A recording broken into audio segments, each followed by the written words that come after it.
Good day everyone. Our topic for today is all about the philosophical foundation of the curriculum. In this lesson, we are going to discuss about the perennialism and also the three philosophers of perennialism and their contributions to the foundation of curriculum. So let us first discuss perennialism. It includes the teaching of evergreen ideas or everlasting ideas or principles that have remained constant throughout human history. So this philosophical approach is not just about teaching the latest trends but also understanding concepts that are relevant and doesn't change over time. So it also focuses on subjects such as literature, philosophy, history, and arts. So these subjects develops the students' minds of how they will think and understand the world around them. Let us discuss about the main ideas about perennialism and curriculum. So the first is universal truths.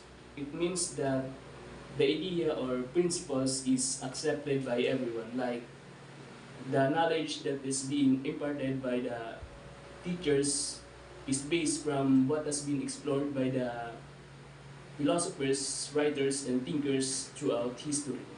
So next is it focuses on classics.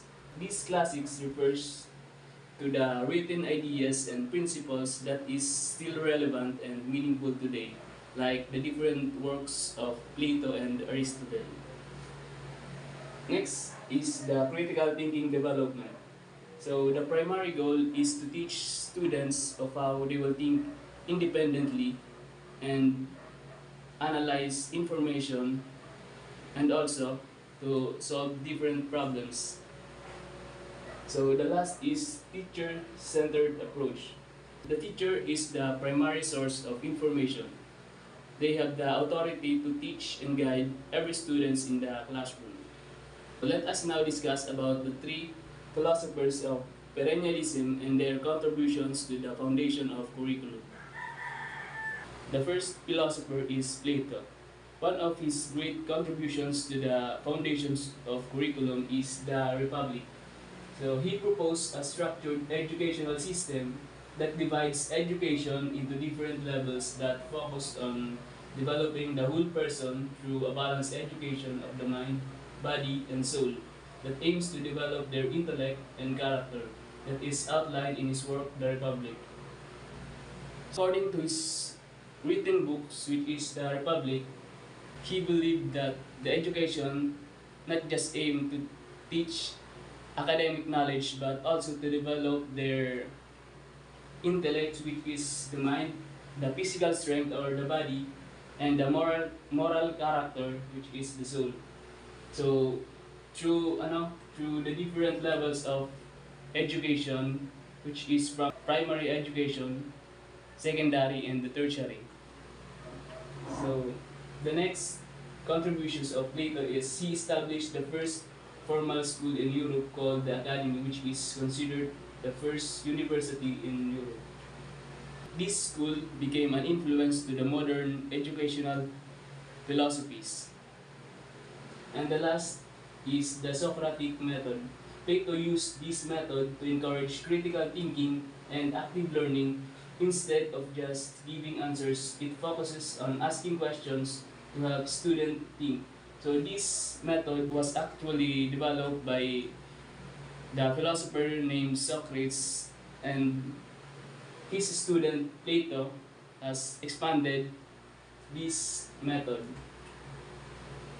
This method helps the student to think independently, like having a debate or a dialogue in a classroom where they can express their ideas or thoughts and collaborate with their peers through question and answer. Good day, everyone. So this is a continuation of perennialism with Plato, Aristotle, and Thomas Aquinas. Aristotle, he believed that education should aim to cultivate virtue and prepare individuals for a fulfilling life within society, encompassing physical, mental, and intellectual development across previous stages of life. This means that education should develop virtue, and prepare their body, mind, and character to all life stages. In physical development, this develop a taking care of the body through exercise, health, and physical education. And the mental development is learning, knowledge, and critical thinking and problem solving. And the lastly is ethical development. This is develop the moral values of persons. Let's go with the key points about Aristotle education contributions. Number one, holistic education. Aristotle believes in educating the whole person, not just the mind, incorporating physical, intellectual, and moral development into the curriculum. This means that education should develop their develop the whole person, including mind, body, and character, not just the intelligence. The next is active learning. Aristotle favored the Socrates method where students actively engage in dialogue and critical thinking to reach conclusions. Aristotle supported learning through question and discussion, helping students to think deeply and reach their own conclusions. And the next is life arts approach. He recognized the value of continuing education throughout life, not just during childhood. The lifelong arts approach. This means that learning should continue throughout life, not just childhood, to promote their personal growth and adaptability. The next is public education. Aristotle advocated for a state-funded education system accessible to all citizens. So this means that the government should provide education for all citizens. So everyone should learn and contribute in our society. The next is liberal arts approach. He supported a broad-based curriculum including natural science, poetry, music, and rhetoric, which could equip individuals with a well-rounded understanding of the world. This means that liberal arts approach promote a broad education in subjects like science, poetry, music, and rhetoric to develop our rounded knowledge of individuals or knowledgeable of individuals. So next we go for Thomas Aquinas, the last philosophy and perennialism. Thomas Aquinas supported the idea that students should be encouraged to question and explore ideas to develop their own understanding. His approach helped shape the idea that education should integrate both spiritual and intellectual development, influencing how schools teach and encourage critical thinking today.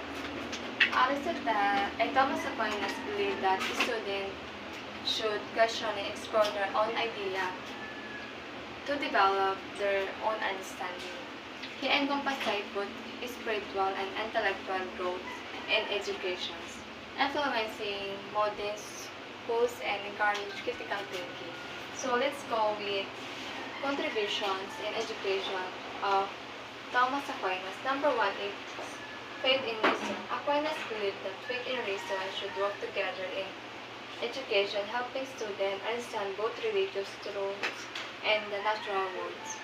This means that faith and reason should work together to helping students understand faith, both religious truths and the natural world through logical thinking and learning. The next is importance of philosophy. It encompasses studying philosophy, especially logic, to develop their thinking and better understanding the world.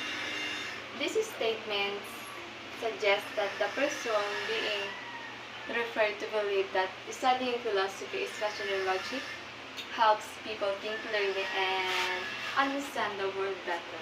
And the lastly is moral and ethical education. Aquinas focused on teaching virtue like justice and prudence to help the student grow moral and ethically. Aquinas believed that education should not focus only on knowledge, but also on shaping a person's moral values. So this is the all topic of perennialism with Plato, Aristotle, and Thomas Aquinas. Thank you.